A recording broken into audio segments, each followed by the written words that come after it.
This is The World Today. A warm welcome to the program. I am Peninah Karibe.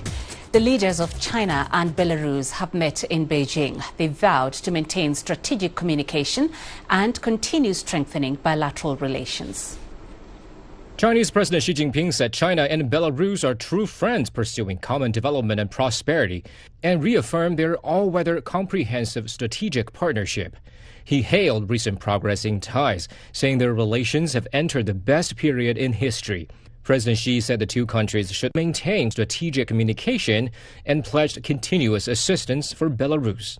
China supports Belarus in safeguarding its national sovereignty, independence, and territorial integrity, and in pursuing a development path that suits its own national conditions. Xi said China is willing to continue to offer assistance within its capacity for the development of Belarus. He stressed that the two countries should mobilize resources from various sectors to advance Belt and Road cooperation and enhance coordination to serve as a stabilizing force in a turbulent world. Xi also said China is willing to work with Belarus to build a global community with a shared future, implement the 4 global initiatives, and strengthen coordination and collaboration within multilateral mechanisms. President Lukashenko said he fully agrees with President Xi's assessment of bilateral ties, and Belarus attaches great importance to its relations with China. He looks forward to strengthening strategic communication with China, expanding areas of cooperation, and advancing bilateral relations to new heights. Lukashenko also said Belarus will maintain close coordination with China on international and regional affairs.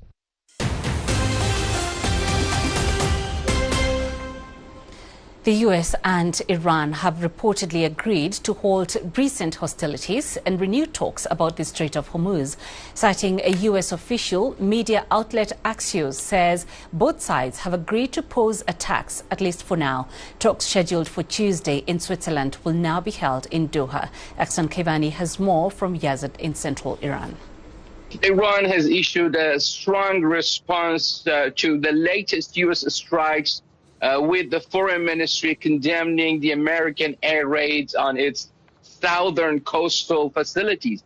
In an official statement, the ministry called the attacks savage and a clear violation of both the United Nations Charter and also the June 18, 2026 Memorandum of Understanding that ended the imposed war.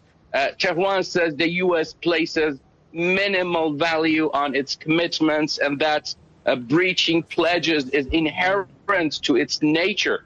Iran says creating parallel arrangements for the Strait of Hormuz will heighten tensions, stressing that under the Islamabad Memorandum, Iran is the only party responsible for safe transit of vessels through the strait. Any interference in this matter, any attempt to establish new or separate arrangements from those currently being carried out by the Islamic Republic of Iran will only lead to further complications, delay the reopening of the Strait of Hormuz and increase the level of tension, just as over the past 2 nights we witnessed incidents in the Strait of Hormuz that led to an increase in tension and confrontation. Meanwhile, the Islamic Revolution Guard Corps Navy Command warned that American firing towards the Syrian region south of Iran does not resolve the reality of Iran's dominance over the strategic waterway, though Iran's own firing serves as a reminder to remaining vessels of the correct passage. The IRGC further cautions the U.S. bases in the region will experience, quote, hell in these days, and that any continued aggression will expand the scope of Iran's retaliation. We can see that Tehran is determined to maintain its firm grip on the Strait of Hormuz. As attacks escalated over the weekend, U.S. President Donald Trump threatened to resume military operations against Iran. Karina Mitchell reports from New York. The heightened action from both sides primarily surrounds movement of vessels through the Strait of Hormuz. Iran has targeted commercial shipping transiting the strait, most recently on Saturday, conducting a drone attack on a Panamanian-flagged oil tanker. It's the second such strike by Iran in the key waterway since Thursday. In response, the U.S. military conducted targeted strikes against Tehran at the direction of U.S. President Donald Trump. U.S. Central Command confirming Sunday its fighter jets hit 10 Iranian targets in and near the strait in response to the strike on the Panamanian vessel, which it said was carrying more than 2 million barrels of crude oil. Those strikes compounding earlier targeted attacks on Iranian missile and drone storage facilities near the strait after Iran struck a commercial cargo vessel crossing the strait close to the Omani coast. Trump taking to social media after the latest escalation, threatening to annihilate Iran. United States aircraft just struck Iranian missile and drone storage locations and coastal radar sites for violating the ceasefire agreement. Again, it's very possible they will never learn. There may come a point when we're no longer able to be reasonable and will be forced to militarily complete the job that we very successfully started. If that happens, the Islamic Republic of Iran will no longer exist. Karina Mitchell, CGTN, New York. Israel continued its attacks on southern Lebanon on Sunday, claiming its army had destroyed an extensive tunnel which contained hundreds of weapons. Hezbollah said early on Monday that the Israeli attacks were a flagrant violation of the ceasefire. The group's leader, Naim Qassem, has rejected the recently signed Lebanon-Israel Framework Agreement, describing it as a surrender to Israel. He said the group would continue its armed resistance. Jonathan Regeb reports from Tel Aviv. There is no way any Lebanese government could implement any agreement signed with Israel because he doesn't have the strength, he doesn't have the means, and because of Hezbollah being in the opposition and holding the government by his throat. Hezbollah did not wait long before making a very public stand. Just minutes after the announcement in Washington, thousands of Hezbollah supporters took to the streets of the Lebanese capital Beirut late Friday, vowing to stand firmly against the agreement. Parliament members aligned with Hezbollah added that the government has no authority to sign such a deal and it will therefore never stand. As this is the case in Lebanon, in Israel, Prime Minister Benjamin Netanyahu already said Israel will not withdraw from the security zone it maintains in Lebanese territory before Hezbollah is disarmed. With such contradicting messages from both sides of the border, does the agreement stand any realistic chance?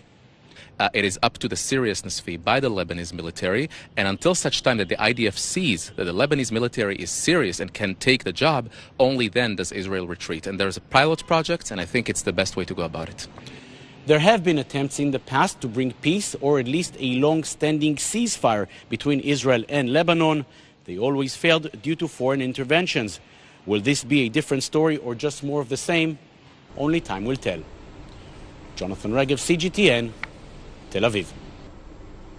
The death toll has risen to 1,450 in Venezuela from last Wednesday's twin earthquakes, with tens of thousands still missing.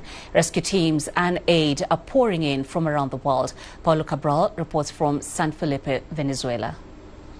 Well, it's happening. Several countries have sent their teams here to Venezuela, and that includes China also, with teams working here. Most of them concentrated in the La Guaira areas and also in Caracas. The big problem is that now it's not so much the rescue operation. After this time, a few days after the earthquake, really the chances of finding still survivors get slim. Of course, rescue workers always work fast in the assumption that somebody may be alive, but in practical terms, this is more a work of recovery than rescue at this point. You just think that people that are living through this, as I said, we say that the figures here in San Felipe are not big, but one family that lost their house, you can imagine the kind of scars that lives on them, and not them, also their other relatives that know their families, their friends are suffering. And I do feel that one of the ways of coping with this problem is this solidarity, being a volunteer. We do feel that in disasters people cope with that, making an effort to do something about their community, to participate and to try to sort the situation instead of just sitting at home and getting more and more traumatized. Over the past decade, the U.S. has imposed sanctions on Venezuela. Since the earthquakes, Washington has lifted some sanctions, authorizing transactions with Venezuela related to relief efforts until October 23rd. The sanctions are still in place and Venezuelan assets remain frozen. The temporary waiver has been criticized as tardy and inadequate. For years, U.S. sanctions have limited Venezuela's access to financial resources and industrial supplies, including heavy machinery, hydraulic equipment and spare parts. These shortages have hampered local disaster rescue and relief efforts, especially in the critical early hours. China will provide emergency supplies worth 100 million yuan or over $14 million to Venezuela to aid the recovery following last week's deadly earthquakes. A spokesperson for the Chinese Foreign Ministry says the supplies will be delivered as soon as possible and that Beijing is willing to offer additional support to help Caracas as it begins reconstruction. Meanwhile, the Chinese community in Venezuela has collected relief equipment, including high-power generators, emergency lighting and first aid supplies to send to the hardest hit areas. They have assembled over 40 trucks and delivered around 500 tons of relief supplies and daily necessities such as bottled water, rice and infant formula. A heatwave continues to scorch Europe, with Poland, the Czech Republic and Germany reporting their highest temperatures on record.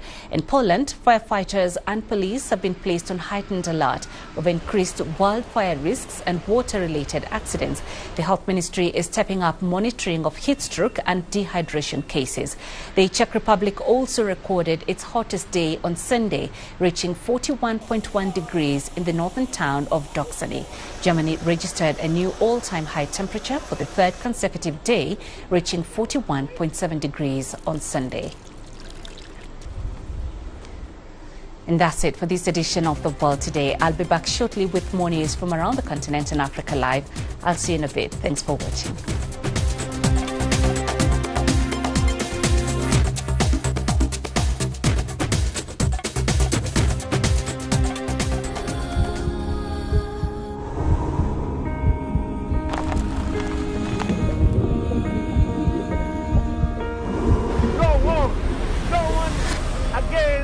Holding guns towards protesters.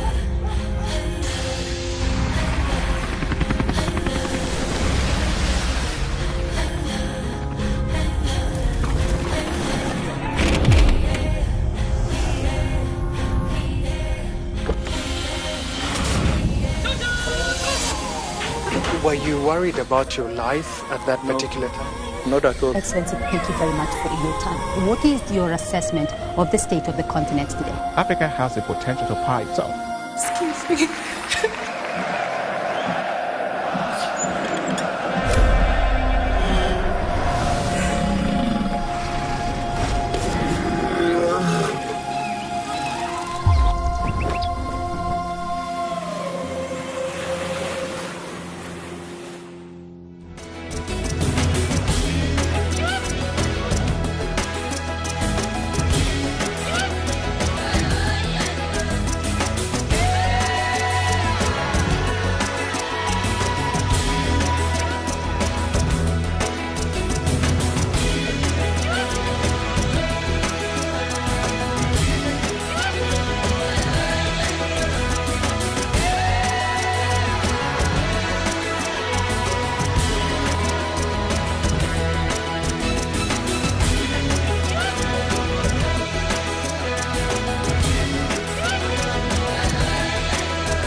Tensions high in South Africa on the eve of a deadline by anti-migrant groups for undocumented foreigners to leave.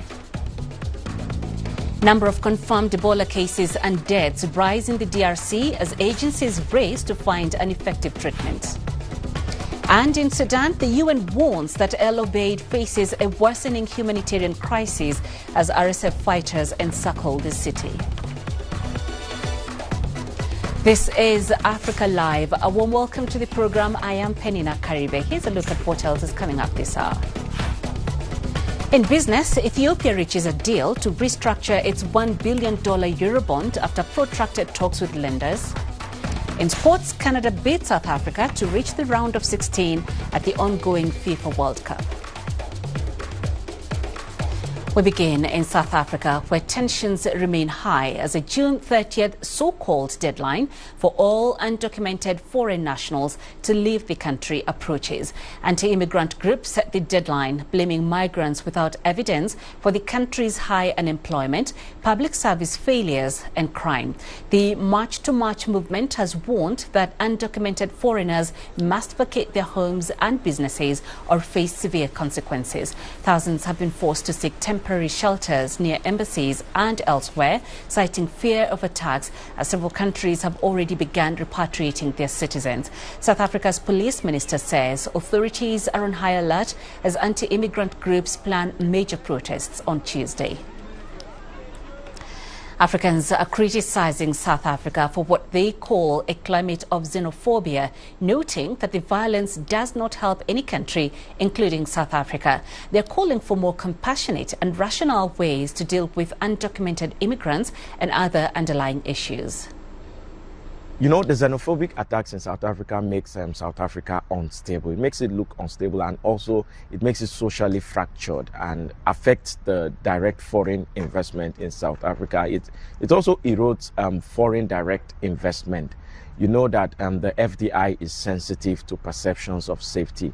Nobody wants to invest or establish a business in a hostile or investment unfriendly country, you know. The continental free trade area needs trust and goodwill, but xenophobia corrodes precisely that, the social and diplomatic capital that makes economic integration viable.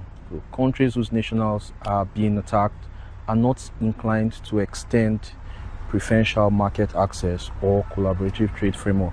The whole issue of xenophobia, where there are apparently hundreds of people who've been rounded up and waiting for their deportation to their country, to be flown out to their countries. It's such extreme, drastic action, and it doesn't really solve the problem. It creates more problems for them. Xenophobia is bad for the world, especially for South Africa, because they're doing it with no support or anything. They're just going crazy. And another thing is, I have no idea why they're doing it. Every human being has a right to certain facilities and things in life. But also the overpopulation in South Africa is causing a big issue. And I don't have anything against any race, but what I am saying is that if things are being done properly, like they didn't have to, and our government, I think, is failing us in such a sense that people are just coming over the borders, you know. But if we want to go to another country, then we have to go through all these procedures and stuff.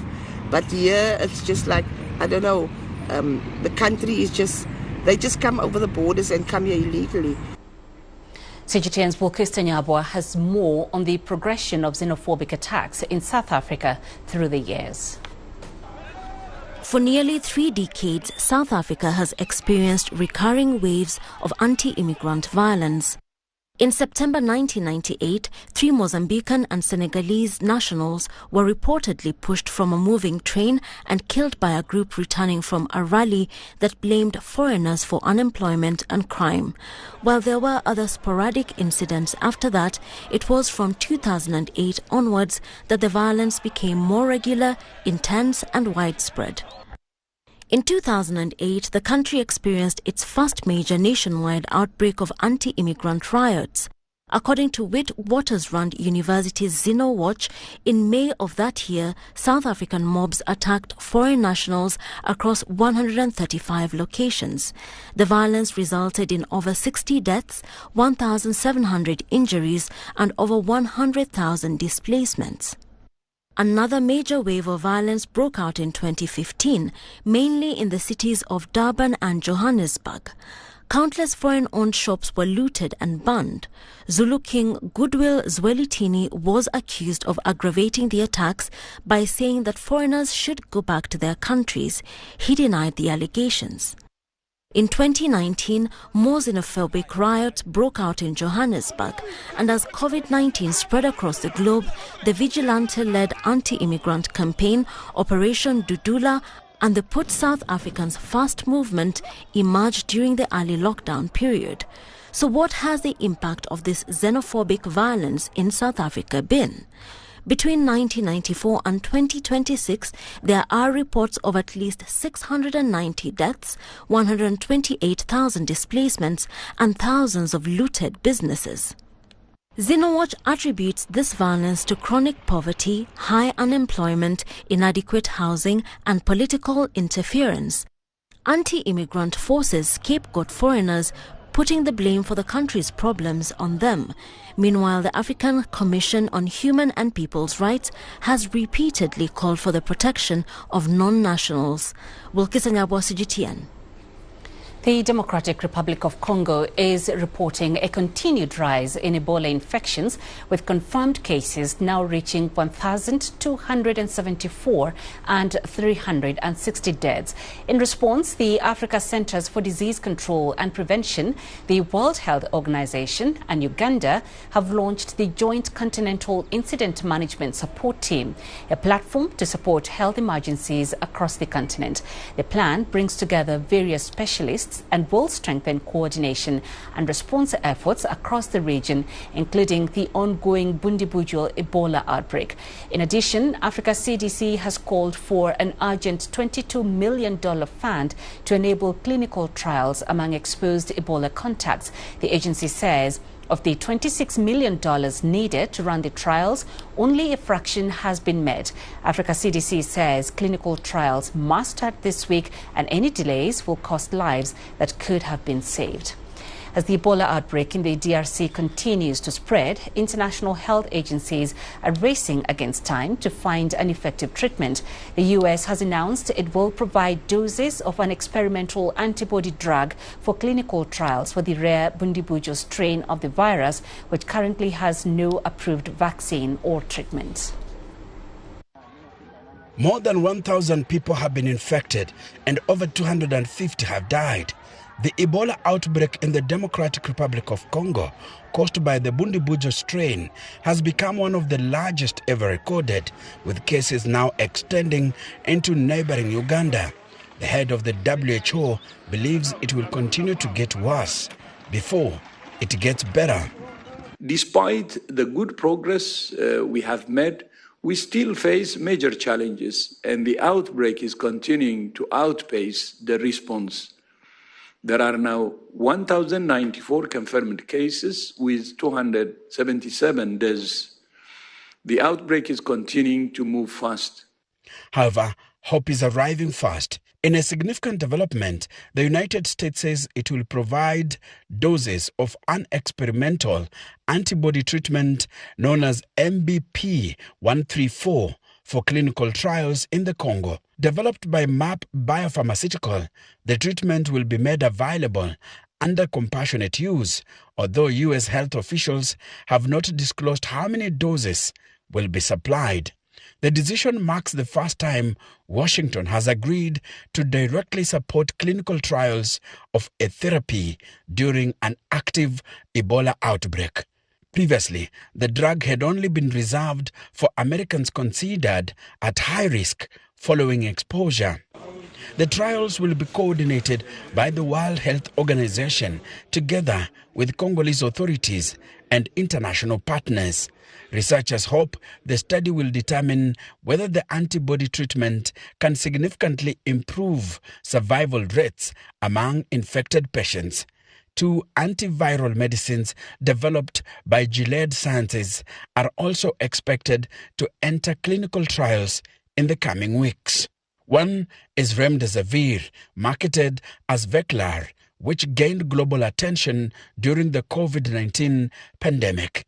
The other is Obeid, an experimental oral antiviral that researchers hope can offer a more practical treatment option in outbreak settings. The World Health Organization says the trials will monitor both safety and effectiveness before any recommendation can be made for wider use. While no timeline has been announced, researchers expect participants to be followed over several weeks, with preliminary findings likely to guide future emergency treatment strategies. If the therapies prove effective, regulators could consider emergency authorization, paving the way for larger-scale deployment during future outbreaks. Treatment, however, is only one part of the response. Earlier last week, UNICEF and Gavi, the Vaccine Alliance, launched a global call to vaccine developers and manufacturers seeking information on candidate vaccines specifically designed to protect against the Bundibugyo strain. There is currently no licensed vaccine anywhere in the world against this particular form of Ebola. For now, health officials say containing the outbreak through surveillance, rapid diagnosis, isolation of patients, and safe burials remains the most effective way to prevent further spread, while the world waits to see whether these experimental medicines can change the course of the epidemic. Enoch Sikolia, CGTN. In Sudan, reports of a major rapid support forces buildup around the city of El Obeid is raising fears of an impending attack. This could place hundreds of thousands of civilians in grave risk as fighting between the Sudanese army and the RSF escalates. CGTN's Robert Nagila brings us the details.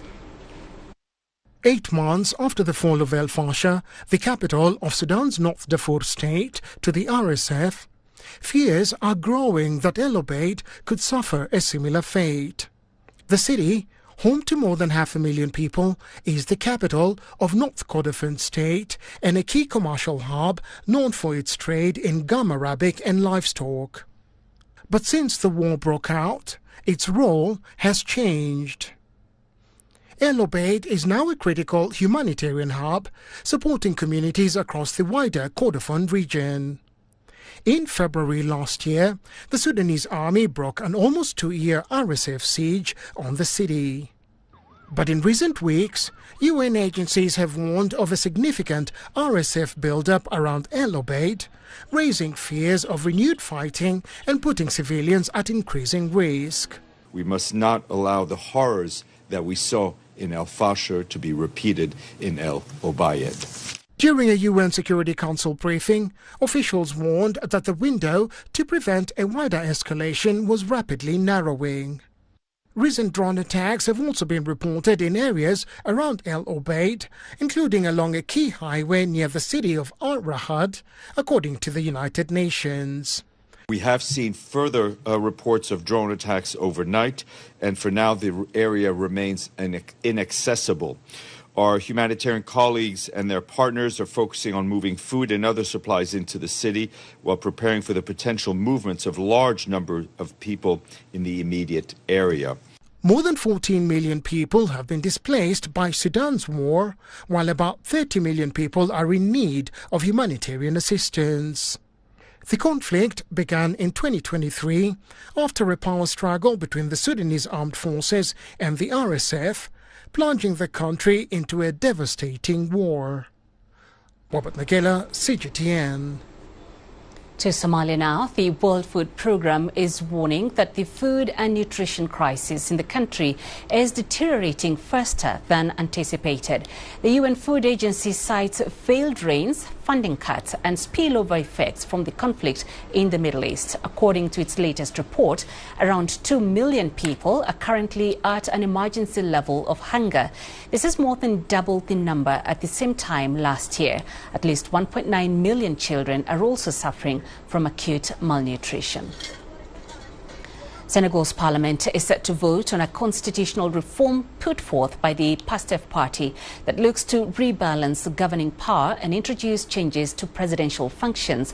The move has sparked sharp political tensions between supporters of President Diomaye Faye and the PASTEF party led by Ousmane Sonko. The bill proposes limiting the president's power to dissolve parliament to just once per term and requiring the head of state to consult with the prime minister on national policy. On Sunday, both sides traded accusations in competing press conferences. Some called for the bill's withdrawal, while others defended it as a continuation of earlier constitutional proposals.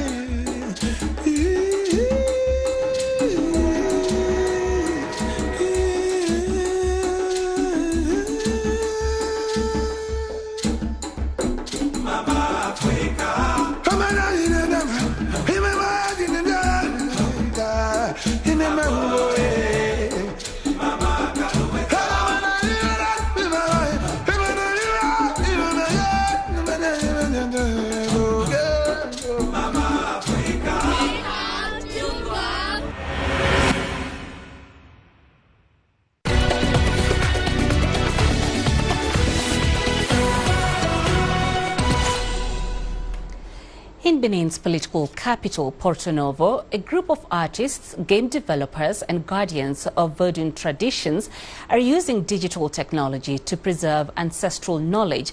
They've organized an exhibition which offers an immersive journey that blends culture, storytelling and interactive gaming. Here's CGTN's Sofia Shimechero with more on that. Created after 18 months of research, interviews and digital production, this exhibition helps to transform traditional knowledge into interactive experiences designed for today's digital generation. This is the first time such a project has been organized on the continent. The message explains that Ancestral Futures is a pioneering game developed using a new methodology that will be shared through workshops for young people and students. It aims to teach game and film creation while blending real-life footage with digital environments, helping balance virtual experiences and reduce over-reliance on purely digital worlds. The message highlights the importance of preserving tradition while transitioning to the digital world, comparing it to building a bridge between the past and the future.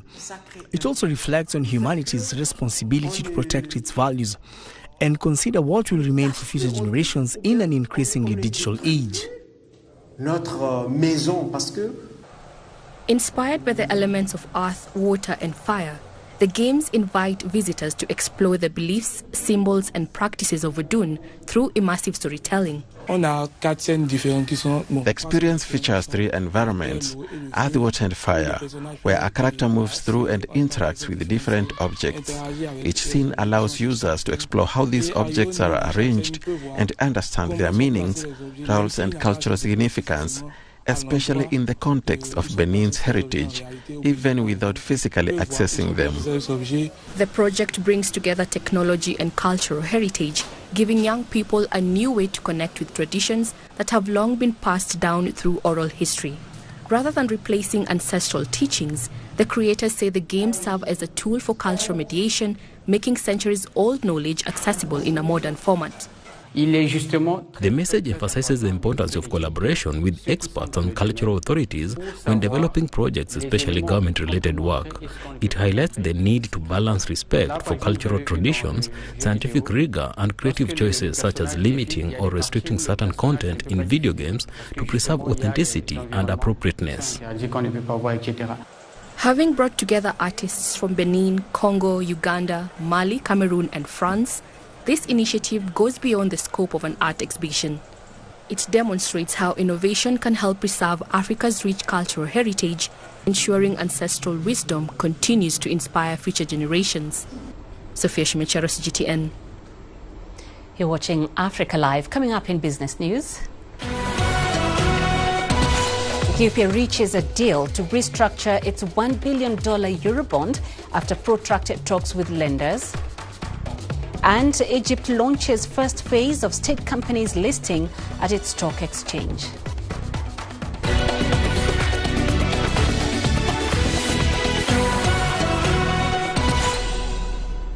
Ethiopia says it has reached a preliminary agreement with the key bondholder group on the restructuring of its $1 billion Eurobond, which was due in 2024.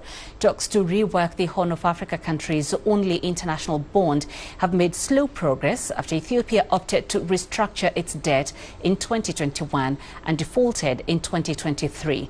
A statement from Ethiopia's finance ministry says a new round of talks with bondholders held between June 5th and 28th has yielded an agreement in principle.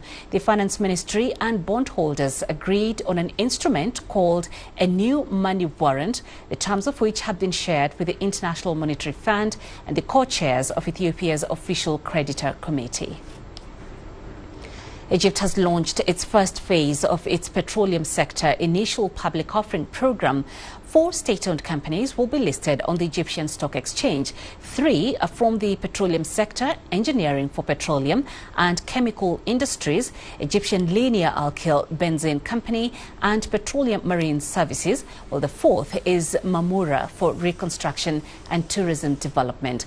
This marks the start of a broader government plan to bring 10 petroleum companies and 20 public business sector companies to the stock market to expand private sector participation. The 3 petroleum sector companies' capital totals $687 million. Egypt previously announced plans to list 30 companies on the country's stock exchange as part of a divestment program agreed upon with the International Monetary Fund. In Cote d'Ivoire, electric vehicles are gaining ground, especially in the ride-hailing taxi sector. Drivers say they can cut daily operating costs by 30 to 40% compared to petrol-powered cars.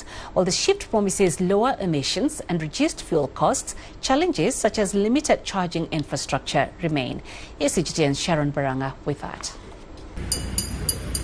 In Abidjan, many ride-hailing drivers using platforms such as Yango are choosing Chinese-made EVs, which they say offer long driving ranges, lower maintenance costs, and great comfort. However, the lack of charging stations and specialized repair centers continue to slow wider adoption. In my opinion, Chinese electric vehicles are of excellent quality. They are fast, durable, and comfortable. The batteries have a long lifespan, and the air conditioning is excellent. My vehicle, for example, can travel around 400 kilometers on a single charge, which lasts me a week. Electric vehicles require no special maintenance, as there are no oil changes to perform. The only challenges are the lack of specialized repair shops and charging stations. This is why we are asking the Ivorian government to address the situation by increasing the number of charging points and repair shops. Dealerships such as Huanyu Auto and distributors like Sino-Afric are expanding the availability of EVs designed for both private and commercial use. Electric SUVs and sedans are becoming increasingly common in showrooms across Abidjan as dealers seek to meet growing demand.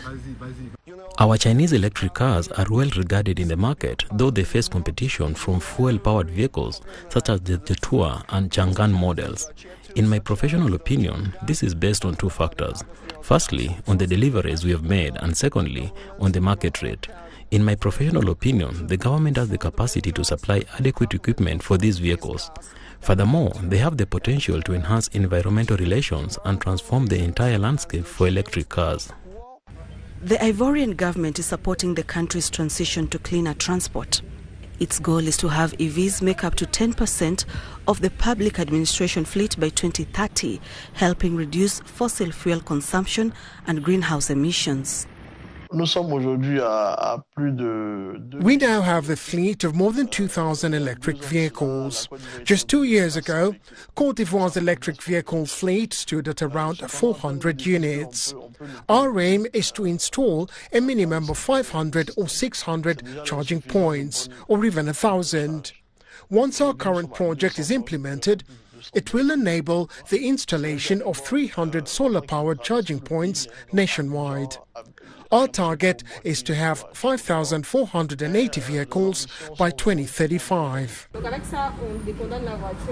Analysts say the economic benefits are already clear, with the electricity costs falling to less than half for the 349-kilometer journey between Abidjan and Bouaké. Some manufacturers have also begun assembling EVs locally to make them even more affordable. Sharon Baranga, CGTN.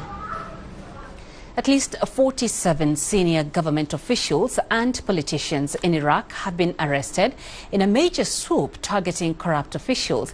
Elite counter-terrorism service units raided the homes of politicians and senior officials inside Baghdad's heavily fortified Green Zone in the early hours of Sunday and made several arrests. Iraqi Prime Minister Ali al-Zaidi said the government's anti-corruption crackdown was just beginning.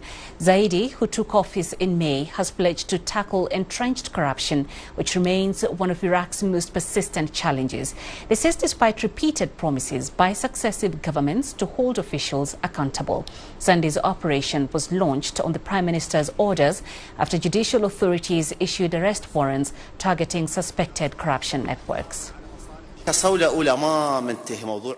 This campaign is only the beginning. The issue of corruption is not over. We continue to fight. Anyone who has public funds must return the funds to their owners. The people's money must return to the people. I am mandated by a citizen who wants a glimmer of hope in this country. I am today responsible for the people, for their blood and their interests. I cannot stay silent about any mistake. I will not be lenient on the interests of the Iraqi people, and this government will be a distinguished government, God willing.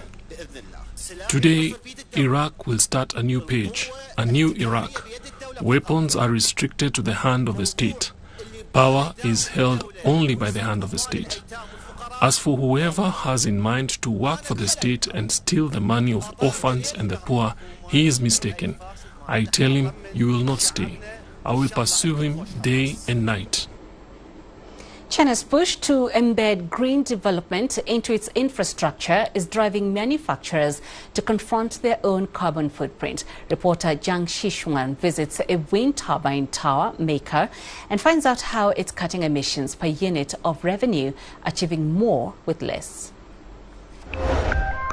This is an industry where products weigh hundreds of tons and sell for millions of yuan. This tower is for a large wind turbine. The large wind turbines that sit atop towers like this are often lauded as one of the best ways to generate green energy.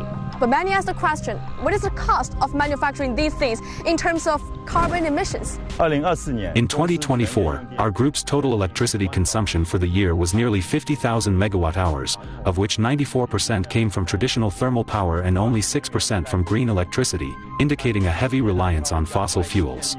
That year, the combined carbon emissions from direct combustion and purchased electricity reached 43,800 tons, with carbon emissions per 10,000 yuan of revenue accounting for 0.09 tons. Last year alone, the wind turbine tower manufacturing giant produced 713,000 tons of towers with its more than 10 factories across China. Manufacturing these towers using traditional technologies usually demands a lot of energy and also represents a large carbon footprint. Recent years, foreign clients, especially those from the EU, have raised new requirements regarding ESG, carbon footprint, and carbon emissions. In 2026, they will also impose mandatory carbon tariffs under the CBAM. Against this backdrop, our company has been actively pursuing a green energy transition. Some clients even require that we use 100% green electricity in the manufacturing of their products. The day I visited one of the firm's factories in Yangzhou, Jiangsu, it was working at almost full capacity to ensure a July delivery for 2 overseas projects, one in Australia, the other Serbia.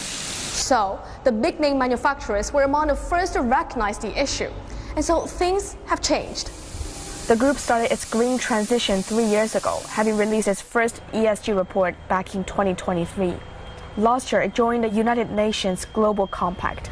Part of the response is right here, an entire rooftop covered in solar panels. Last year, the factory in the Jiangsu city of Yangzhou had 30% of the electricity it used generated by those solar panels. But for a wind turbine supplier, the obvious question is, why not use wind power? As for building a wind farm, it requires a site with good wind resources and also occupies a large land area. Given our factory's actual conditions, we do not have much spare land, but we do have ample rooftop space. We chose the green electricity solution that is more suitable for a manufacturing plant like ours. And of course, adding solar power is far from enough. It's always important to continue finding even more efficient technologies to lower that carbon footprint. In terms of groove processing and grinding, we introduced mechanized equipment, which improved overall efficiency by 35%. In welding, we upgraded the weld groove design from a V-shape to a U-shape, increasing welding deposition efficiency by 40%. Additionally, we adopted more advanced regenerative thermal oxidizer equipment for environmental protection, further enhancing energy utilization efficiency. After this series of upgrades, the group has lowered energy and material consumption by around 5%. R&D-driven carbon efficiency is expected to improve by around 8% year-on-year. Zhang Shixuan, SMG International for CGTN Shanghai. You're watching Africa Live. Coming up in sports. Canada beat South Africa to reach the round of 16 at the ongoing FIFA World Cup.